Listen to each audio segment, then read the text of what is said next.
Hello friends, मेरे YouTube channel the narrative nerve पर आपका दिल से स्वागत है। दोस्तों, आज की वीडियो बहुत खास होने वाली है क्योंकि इस वीडियो में हम आपको बताएंगे कि शिवलिंग की पूजा कैसे करनी चाहिए। जलाभिषेक करते समय किन नियमों का पालन करने से भोलेनाथ की कृपा हमें जल्दी प्राप्त होती है। तो चलिए वीडियो शुरू करते हैं।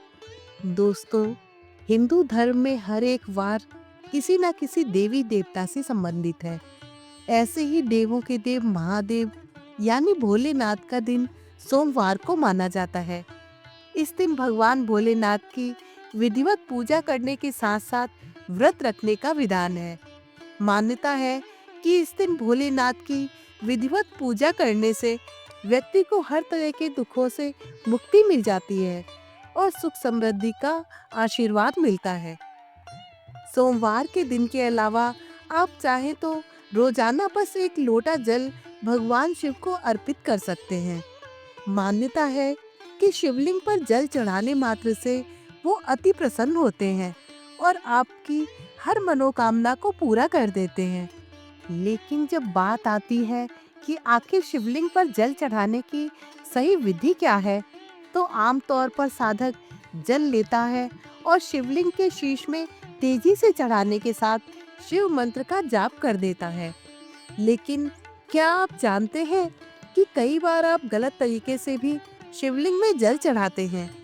शिव पुराण के अनुसार भगवान शिव पर एक लोटा जल सही तरीके से चढ़ाया जाए तो कभी भी वो आपसे रुष्ट नहीं होते। दोस्तों, भगवान शिव के प्रतीक के साथ साथ शिवलिंग को ऊर्जा का स्रोत माना जाता है।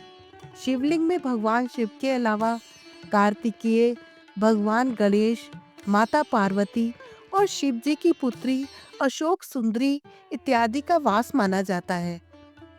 शिवलिंग की पूजा कई सारी मनोकामनाओं की पूर्ति के लिए की जाती है और प्रत्येक मनोकामना के अनुसार शिवलिंग पर कई सारी चीजें भी चढ़ाई जाती हैं। लेकिन क्या आप जानते हैं कि शिवलिंग पर सबसे पहले क्या चढ़ाना चाहिए? क्योंकि शिवलिंग की पूजा में नियमानुसार या कहे क्रमानुसार चीजें चढ़ाने का बहुत महत्व है। तो चलिए जानते हैं कि शिवलिंग पूजने के क्या नियम हैं।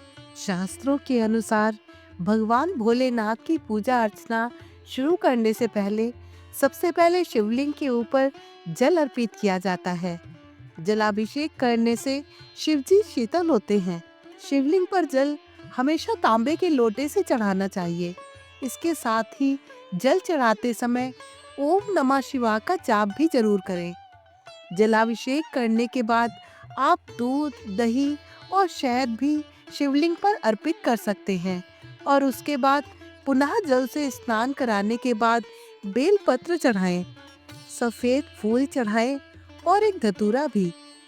शिवलिंग पर गाय का कच्चा दूध स्टील के लोटे में चढ़ाना चाहिए क्योंकि तांबे के लोटे में कच्चा दूध चढ़ाना शुभ नहीं माना जाता। सोमवार को विधि विधान के साथ शिवलिंग पर जलाभिषेक करने से भोलेनाथ उन्हें मनचाहा वरदान भी देते हैं। आइए अब जानते हैं शिवलिंग की पूजा और जलाभिषेक से संबंधित कुछ और नियमों के बारे में। शिवलिंग की पूजा करने से पहले साधक को तन और मन से पवित्र हो जाना चाहिए। भगवान शिव की पूजा कभी भी काले रंग के कपड़े पहनकर नहीं करनी चाहिए। हिंदू मान्यता के अनुसार भगवान शिव को गंगा जल बहुत ज्यादा प्रिय है, जिसे शिवलिंग पर चढ़ाने पर साधक को मनचाहा आशीर्वाद प्राप्त होता है। लेकिन ध्यान रहे कि इसे हमेशा तांबे के लोटे से ही चढ़ाया जाए। कभी भूल कर भी गंगा जल को प्लास्टिक के बर्तन से ना चढ़ाएं। शिवलिंग की पूजा करना हो तो सबसे पहले तांबे के लोटे में जल लेकर जलहरी के दाईं ओर चढ़ाएं, जिसे भगवान गणेश जी का स्थान माना गया है। इसके बाद बाईं ओर जल चढ़ाएं, जिसे भगवान कार्तिकेय का स्थान माना गया है। इसके बाद जलहरी के बीचों बीच जल चढ़ाया जाता है, जिसे भगवान शिव की पुत्री अशोक सुंदरी का स्थान माना जाता है। इसके बाद जलहरी के गोलाकार हिस्से में जल चढ़ाएं, जिसे माता पार्वती का स्थान माना जाता है। शिवलिंग में सबसे आखिर में धीमे धीमे जल चढ़ाएं। हिंदू मान्यता के अनुसार शिवलिंग पर कभी भी खड़े होकर जल नहीं चढ़ाना चाहिए। शिवलिंग पर हमेशा बैठकर धीमे धीमे जल चढ़ाना शुभ माना जाता है। भगवान शिव को कभी तेज धार से जल ना चढ़ाएं। हिंदू मान्यता के अनुसार शिवलिंग की जलहरी में कभी भी पूजा का सामान नहीं रखना चाहिए और ना ही परिक्रमा करते समय जलहरी को ढकना चाहिए। हिंदू मान्यता के अनुसार शिवलिंग की हमेशा आधी परिक्रमा करनी चाहिए। हिंदू मान्यता के अनुसार शिवलिंग पर कभी भी पूर्व दिशा की ओर मुख करके जल नहीं चढ़ाना चाहिए, क्योंकि सनातन परंपरा के अनुसार ये भगवान शिव का मुख्य प्रवेश द्वार माना गया है।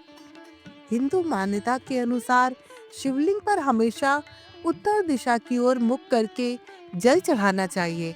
तो दोस्तों, इस वीडियो में हमने जाना कि सोमवार को शिवलिंग की पूजा कैसे करनी चाहिए। अगर आपको ये वीडियो पसंद आया हो तो इसे लाइक और शेयर जरूर करें, ताकि और भी लोग इसका लाभ उठा सकें। अपने सुझाव और अनुभव हमें कमेंट में जरूर बताएं। ऐसे ही और रोचक धार्मिक वीडियो देखने के लिए हमारे चैनल को सब्सक्राइब करें और बेल आइकन जरूर दबाएं, ताकि आपको हमारी नई वीडियो की सूचना सबसे पहले मिले। भोलेनाथ की कृपा आप सभी पर बनी रहे। हर हर महादेव।